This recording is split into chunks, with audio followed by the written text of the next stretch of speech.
రైతు సోదరులందరికీ నమస్కారం. ప్రస్తుతం మనం వచ్చేసి కంటేవారిపల్లి దగ్గరలో ఫీల్డ్కి వచ్చామండి. ఇక్కడ మదనపల్లి ఏరియా. సో ఇక్కడికి రావడానికి గల ప్రధాన ఉద్దేశం ఏంటంటే, ఇక్కడ మనం ర్యాప్సోడ్ అనేది వాడిచ్చామండి రైతుకి. అంటే డెమో ఇచ్చింది కాదు, సొంతంగా రైతు కొనేసి తీసుకొచ్చి వాడిందండి. సో ప్రస్తుతం మనం ఇక్కడ చూస్తున్నది వచ్చేసి ర్యాప్సోడ్ వాడిన ఏరియా.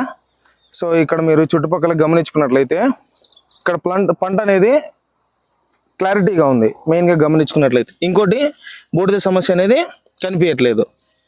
అలాగే పంటలో ఎటువంటి మచ్చ కానీ పూత డ్రాపింగ్ కానీ అలాంటివి ఏమి లేవు.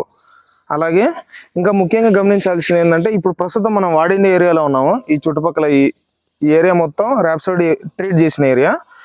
ఇప్పుడు మనం నెక్స్ట్ వచ్చేసి ర్యాప్సోడ్ వాడని ఏరియాకి వెళ్ళి చూద్దామండి. ఏం డిఫరెన్స్ అనేది మీకే అర్థమవుతుంది వీడియోలో. సో ప్రస్తుతం ఇది వచ్చేసి ర్యాప్సోడ్ వాడని ఏరియా అండి. ఇక్కడ గమనించుకున్నట్లయితే కంప్లీట్గా ఇప్పుడు మనకి వాటర్ వేయకపోతే ఎలా ఉంటుందో అలా అయిపోయిందండి. అంటే డ్యూ టు టెంపరేచర్ దృష్ట్యా మొక్క అనేది డల్గా కనిపిస్తుంది. అదే మన ర్యాప్సోడ్ వాడిన ఏరియాలో వచ్చేసి మొక్క అనేది కాంతిగా ఉంది. ఎటువంటి పూత డ్రాపింగ్ లేదు, ఏ విధమైన ఇది లేకుండా నీట్గా ఉందండి. ఇక్కడ గమనించుకున్నట్లయితే ఒకసారి దగ్గరగా చూసుకున్నట్లయితే పంట అనేది పూర్తిగా వాడు తగిలినట్టుగా ఉందండి. అంటే కంప్లీట్గా వాటర్ వెళ్తున్నాయి, ఫర్టిలైజర్ వెళ్తున్నాయి ఈ పొలంకి అనేది. కానీ మొక్క అనేది బెటర్ స్థితిలో ఉందండి.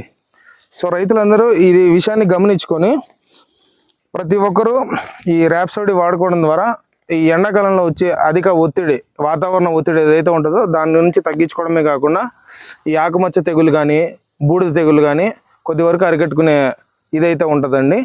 సో రైతులందరూ ఈ విషయాన్ని గమనించాలని కోరుకుంటూ సెలవు తీసుకుంటున్నాం.